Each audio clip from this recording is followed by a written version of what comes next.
Hello, welcome back to my YouTube channel.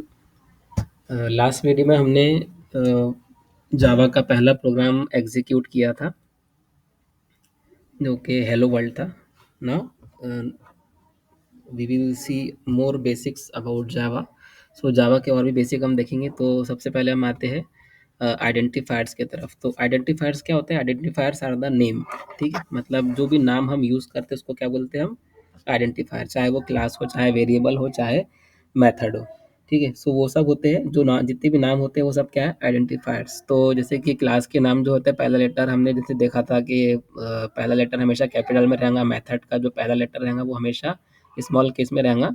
और variable जो रहता है वो वेरिएबल को हम कैपिटल या स्मॉल या करेंसी या अंडरस्कोर से हम स्टार्ट कर सकते हैं। तो जो भी आइडेंटिफायर है उसका जो पहला लेटर रहेगा वो मतलब जो स्टार्ट होगा वो लेटर रहेगा, या तो करेंसी डॉलर जो रहती है वो, और अंडरस्कोर। इसके अलावा अगर आपने स्टार्ट किए तो वो आपका इलीगल आइडेंटिफायर रहेगा। उसी तरह से पहले कैरेक्टर के बाद में आप कोई भी कॉम्बिनेशन उसमें यूज़ कर सकते हैं। ठीक है ना। और जो भी कीवर्ड जो होते हैं जावा के अंदर कुछ 50 कीवर्ड है जिसको आप एज अ आइडेंटिफायर या वेरिएबल बोल सकते हैं। उसको हम एज अ वेरिएबल या आइडेंटिफायर यूज़ नहीं कर सकते। ठीक है, ये 50 कीवर्ड्स है जावा में, इसको हम एज अ आइडेंटिफायर यूज़ नहीं कर सकते।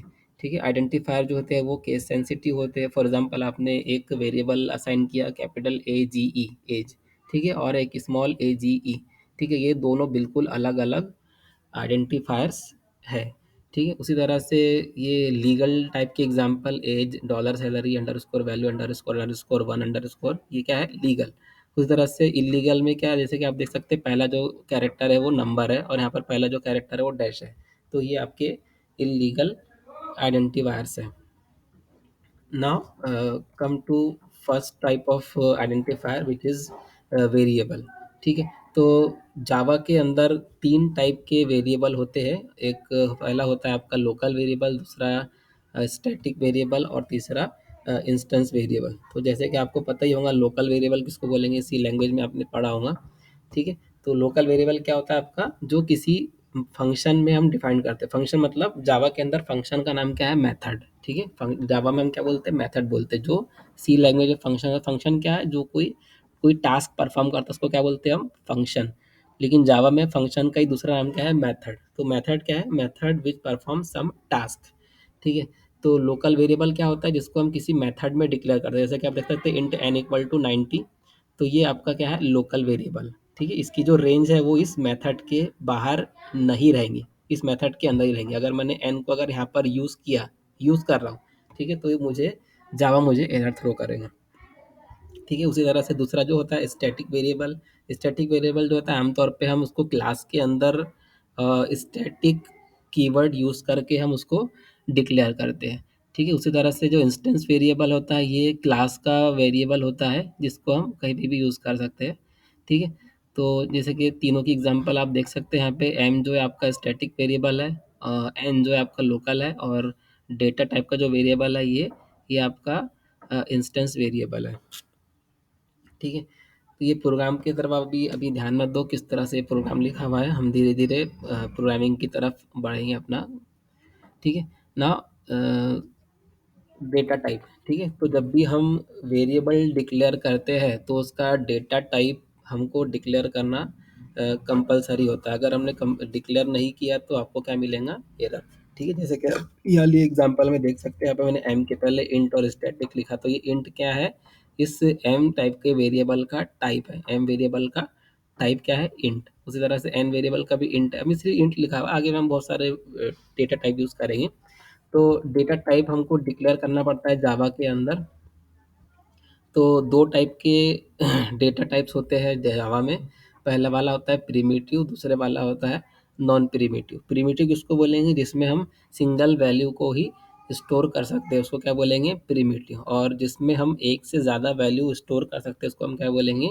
Non primitive. ठीक है, प्रिमिटिव की भी बहुत सारी टाइप्स है और नॉन प्रिमिटिव की बहुत सारी टाइप्स है। जैसे कि आप एग्जांपल देख सकते हैं यहाँ पे स्ट्रिंग एरे, उसके अलावा array list, hash map, map. ठीक है, ये बहुत सारी एग्जांपल है किसकी? नॉन प्रिमिटिव डेटा टाइप की। नॉन प्रिमिटिव में क्या कर सकते हैं हम, एक से ज़्यादा वैल्यू स्टोर कर सकते हैं। जैसे कि स्ट्रिंग टाइप का जो वेरिएबल रहेगा उसमें हम एक से ज़्यादा कैरेक्टर स्टोर कर सकते हैं। एरे जो है इसमें हम एक से ज़्यादा वैल्यूज़ को हम स्टोर कर सकते हैं, चाहे वो कोई भी टाइप की हो। ये जो जितनी भी टाइप है ना, इसमें से कोई भी टाइप की वैल्यू हम एक से ज़्यादा एक एरे में हम स्टोर कर सकते हैं। एरे लिस्ट, हैश मैप, बहुत सारे टाइप के नॉन प्रिमिटिव डेटा टाइप होते हैं। ठीक है, प्रिमिटिव में मेजरली दो टाइप होते हैं, एक बूलियन और एक न्यूमेरिक। बूलियन में जो बूलियन टाइप का जो वेरिएबल है वो दो ही वैल्यू स्टोर कर सकता है, या तो ट्रू या तो फॉल्स। ठीक है, ट्रू या फॉल्स के अलावा बूलियन टाइप का वेरिएबल कुछ भी स्टोर नहीं कर सकता। उसी तरह से न्यूमेरिक के दो टाइप है, एक कैरेक्टर और एक इंटीग्रल। ठीक है, कैरेक्टर जो रहेगा चेयर टाइप का, हम चेयर कीवर्ड हम यूज़ करेंगे डिक्लेयर करने के लिए, जो कि एक सिंगल कैरेक्टर को वो स्टोर कर सकता है। जितने भी कैरेक्टर्स होते हैं, जितनी भी यूनिकोड कैरेक्टर्स जावा में अवेलेबल है, उसमें से कोई भी एक कैरेक्टर हम चेयर कीवर्ड यूज़ करके वेरिएबल में स्टोर कर सकते हैं। उसी तरह से इंटीग्रल के दो टाइप है। इंटीग्रल मतलब नंबर। ठीक है, तो दो टाइप के नंबर होते हैं, एक तो इंटीजर टाइप के नंबर, दूसरे फ्लोटिंग पॉइंट नंबर। इंटीजर मतलब जो गिनती के, जिसको हम काउंट कर सकते हैं उसको हम क्या बोलते हैं, इंटीजर। और जिसको हम काउंट नहीं कर सकते, जैसे कि डेसिमल पॉइंट वाले नंबर, उसको क्या बोलेंगे, फ्लोटिंग पॉइंट। इंटीजर के चार टाइप है, बाइट, शॉर्ट, इंट, लॉन्ग। ठीक है, बाइट क्या रहता है, ये 8 बिट का नंबर होता है। शॉर्ट जो रहता है वो 16 बिट का। इंट जो होता है वो 32 बिट का। लॉन्ग जो होता है वो 64 बिट का। उसी तरह से फ्लोटिंग पॉइंट जो रहता है उसमें दो टाइप के हैं, एक तो फ्लोट और एक डबल। ठीक है, फ्लोट जो होता है वो 32 बिट का होता है, और डबल जो होता है वो 64 बिट का होता है। ठीक है ना। अगर मैं किसी वेरिएबल को बूलियन टाइप का अगर वो डेटा टाइप है, तो उसकी अगर मैंने उसमें उसको कोई वैल्यू दिया नहीं है तो बाय डिफ़ॉल्ट उसमें फॉल्स स्टोर रहेगा। ठीक है, और वो जो है वो सिंगल बिट यूटिलाइज करता है। जो बूलियन टाइप का वेरिएबल है वो 1 बिट यूटिलाइज करता है। उसी तरह से कैरेक्टर टाइप का जो वेरिएबल है उसकी डिफ़ॉल्ट वैल्यू क्या होती है, यूनिकोड 4 टाइम्स 0। अगर मैंने उसको असाइन नहीं किया है तो यूनिकोड 4 टाइम्स 0। ये एक यूनिकोड 4 टाइम्स 0 क्या है, ये एक यूनिकोड है जो कि जावा के अंदर, जावा को पता है कि ये यूनिकोड 4 टाइम्स 0 का मतलब क्या होता है। ठीक है, जो भी वैल्यू रहेंगी जावा को पता है। ठीक है, तो बाय डिफ़ॉल्ट उसमें U000 स्टोर होता है, और वो जो कैरेक्टर टाइप का वेरिएबल है वो 2 बाइट मतलब 8 बिट यूटिलाइज करता है। उसी तरह से जो बाइट टाइप का है वो, उसकी डिफ़ॉल्ट वैल्यू क्या है, 0, और वो 1 बाइट यूटिलाइज करता है। ठीक है, मतलब 1 बाइट मतलब 8 बिट। ठीक है, सो इसकी रेंज भी होती है, बाइट की रेंज होती है, दैट इज़ -128 से लेके 127 तक के। उसी तरह से शॉर्ट जो होता है वो आपका 16 बिट का होता है। ठीक है, और उसकी डिफ़ॉल्ट वैल्यू क्या होती है, 0। ठीक है, और आपका जो इंट होता है वो आपका होता है कितने बिट का, 4 बाइट का होता है, मतलब 8 तो 32 बिट का होता है। ठीक है, तो और आपका जो बाइट लॉन्ग है, ठीक है, वो आता है आपका 8 बाइट का होता है, मतलब 8864। और जब भी आप बाइट को या लॉन्ग को अगर आप, सॉरी, लॉन्ग को अगर आप डिक्लेयर करेंगे तो उस वेरिएबल के आगे आपको एल लिखना ज़रूरी है। उसी तरह से जो फ्लोट होता है वो 32 बिट का होता है, मतलब 8 चौक 32। और आपका जो डबल होता है वो 8 बाइट मतलब 88 64 मतलब 64 बिट का होता है। और जब भी आप फ्लोटिंग पॉइंट नंबर आप डिक्लेयर करेंगे तो उसके आगे आपको एफ लिखना पड़ता है, और डबल के लिए आपको डी लिखना पड़ता है। ठीक है, तो जैसे कि हमने बताया था अभी कि इसकी मतलब जो आपके इंटीग्रल इंटीजर टाइप के जो वेरिएबल है, इंटीजर टाइप के वेरिएबल, इनकी एक रेंज होती है।